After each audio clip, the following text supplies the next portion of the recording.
Produire soi-même, ça change tout, et c'est avec Gamme Vert. Comment entretenir ces outils?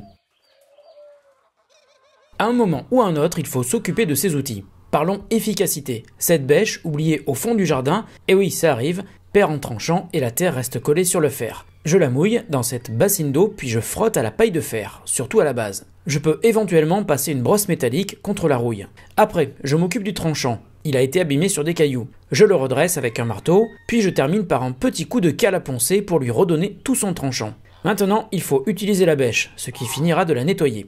Deuxième cas, pour la sécurité du jardinier, ce bois de manche usé et vermoulu, source de blessures. Pour éviter cela, j'entretiens les manches encore sains en leur passant régulièrement une petite couche d'huile de lin que je laisse bien sécher ou bien en frottant le manche avec une bougie. Enfin, côté phytosanitaire, les sécateurs doivent être nettoyés après chaque usage. Pour éviter la transmission des maladies, je passe les lames à l'alcool à brûler entre deux arbres. La plupart des sécateurs modernes se démontent très facilement. Je peux tremper les lames dans l'alcool et aussi les affûter. Au quotidien, je ne le démonte pas, je le trempe simplement dans un pot plus rempli que celui-ci. Des outils entretenus sont synonymes de bonne santé pour eux-mêmes, le jardinier et le jardin. Il y a un petit producteur de fierté en chacun de nous, et Gamme Vert le fait grandir.